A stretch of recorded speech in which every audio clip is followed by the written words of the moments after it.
This is the 12 tote mini rack. I'm going to be showing you how to make this for the HDX 6.5 quart totes from Home Depot, and how to make it for about $15 using 7 furring strips and a box of screws. Basically 1x3s furring strips. They're actually 3/4 by 2.5. You're going to want to sand these down, plane them, do what you want to do to make them as straight or as nice as possible. You're going to need 4 28.5 inch pieces and 8 27-inch pieces and 24 13-inch pieces. I'm actually going to do something to these 13-inch pieces by cutting off an inch at an angle to make this look a little bit better, and cut them to have a 22.5 degree.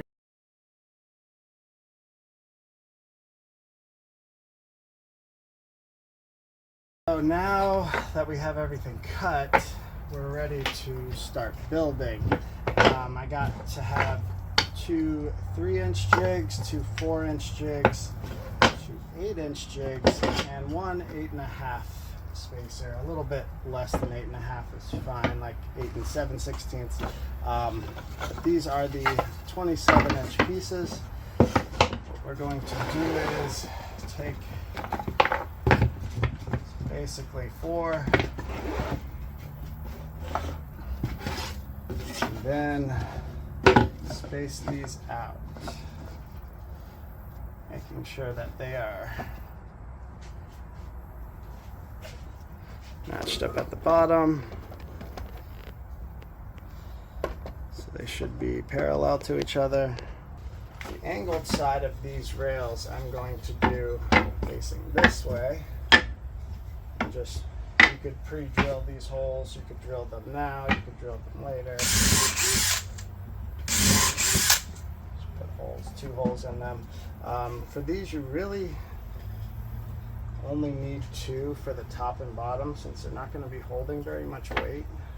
Maybe 10 pounds are going to go in this. If this is like a pound maybe, but up to, this is probably 7 or 8. But you're going to want to line the back up, and this will be the front. And then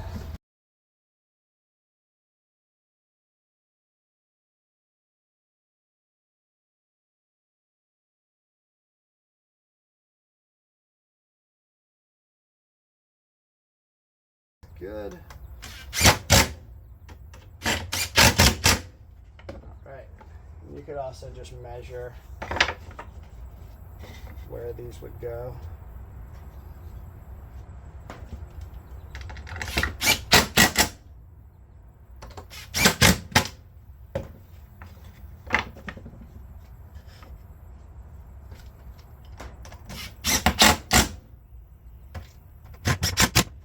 You should be left with a space at the top.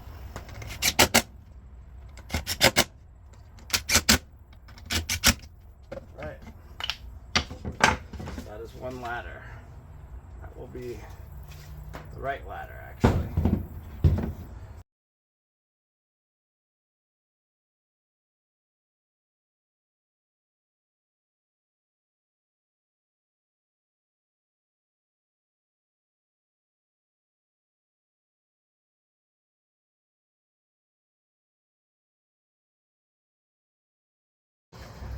All right, now here is where you have to be careful. I have a single, you're gonna need 2 single-sided ladders and 2 double-sided ladders. This one's double-sided, and these are facing on the same side.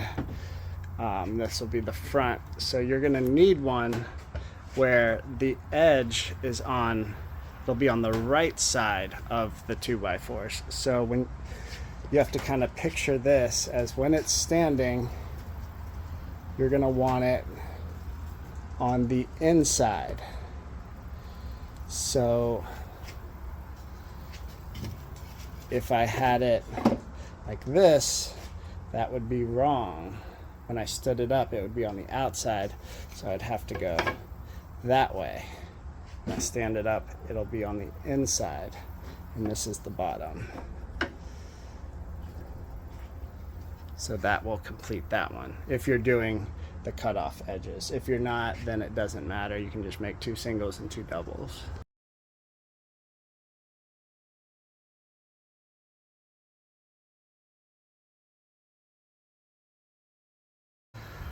All right, and just a quick tip. One strategy that I've been using is to get these corners first and then kind of work the middle in, but clamping the middle and then getting the corners rather than doing the middle and then trying to fit the corners. You would want to countersink these. If this isn't going to have wheels and it's going to sit on something, you would want to use a countersink bit and sink these in. I'm going to put wheels on the bottom, so those are never going to touch.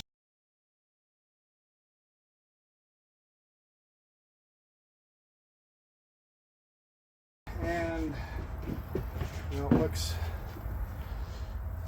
pretty good. It looks just like this one, except I put a little bevel here on the end so that these kind of, it makes it look more uniform. If they're not exactly, then it's obvious that one sticks out. Like here, this one's just a tad bit longer. This one's a tad bit longer, but on here you're not going to be able to tell that one is 1/8 of an inch longer or 1/16 of an inch longer, because they're sunk in, and it kind of helps guide the tote into these. So now I have 12 more totes that I can store a lot in, and you can even add a top like the one up there. You would just cut a 28 by 13 piece from plywood like this.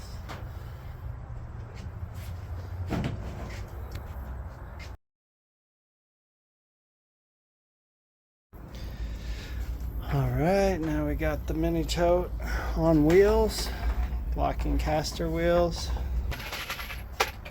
1 1/4 inch.